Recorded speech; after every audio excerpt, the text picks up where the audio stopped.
মৃত্যুর যন্ত্রণা এত কত কষ্টকর, না জানি আমার গুনাহগার উম্মতরা সহ্য করতে পারবে না। রে আজরাইল, যত কষ্ট আছে সমস্ত কষ্ট আমাকে দিয়ে দাও, আমি সহ্য করে নিব, কিন্তু আমার গুনাহগার উম্মতকে এই মৃত্যুর কষ্ট না থেকে তুমি যন্ত্রণা দিও না। ও আজরাইল, আমি অনুমান করতেছি 300 তরবারির আঘাত যত কষ্টকর হয়, জীবন্ত মানুষকে যখন 300 তরবারির আঘাত করে যত কষ্ট হয়, তার চাইতেও বেশি কষ্ট আমি অনুমান করতেছি। আজরাইল, যত কষ্ট আছে আমাকে দিয়া দাও, আমার গুনাহগার উম্মতরা এত কষ্ট সহ্য করতে পারবে না। আজরাইল, আল্লাহর পয়গম্বর সাল্লাল্লাহু আলাইহি ওয়াসাল্লাম মৃত্যুর সময় গুনাহগার উম্মতকে ভুলেন নাই। মৃত্যুর যন্ত্রণা দুর্বল উম্মতরা সহ্য করতে পারবে না। আমার গুনাহগার উম্মতরা একটা মশার কামড় সহ্য করতে পারে না। আজরাইল, যত কষ্ট আছে আমাকে দিয়া দাও, আমার গুনাহগার উম্মতকে কষ্ট দিও না। আলী রাদিয়াল্লাহু তাআলা বলেন, মৃত্যুর যন্ত্রণা যে কত কষ্ট, মৃত্যুর যন্ত্রণা যে কত কষ্ট।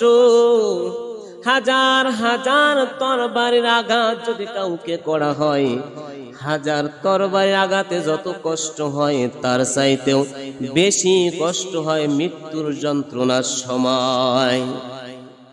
মূসা আলাইহিস সালামের মৃত্যুর সময় আল্লাহ রাব্বুল আলামিন জিজ্ঞাসা করেছিলেন, ও মূসা, বলো তোমার মৃত্যুর যন্ত্রণাটা কেমন?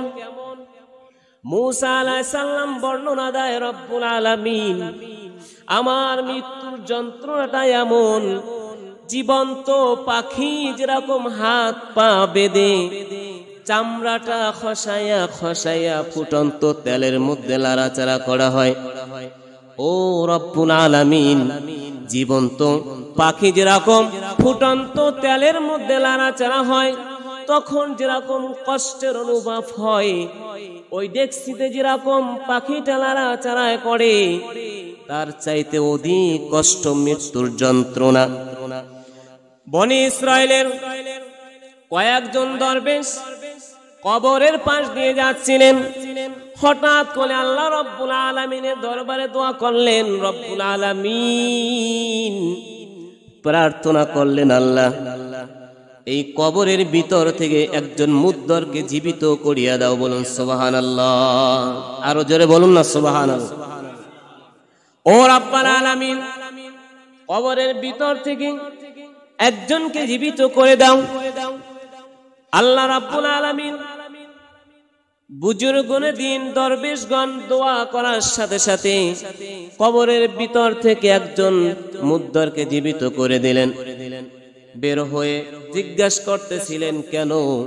আল্লাহ রাব্বুল আলামিনের দরবারে ফরিয়াদ জানাইলেন, ও দরবেশগণ, কবরের ভিতরে তো ভালোই ছিলাম না, এখন কবর থেকে উঠে খুব শান্তি পাইতেছি। কেন জিজ্ঞেস করলেন, কেন ফরিয়াদ করলেন?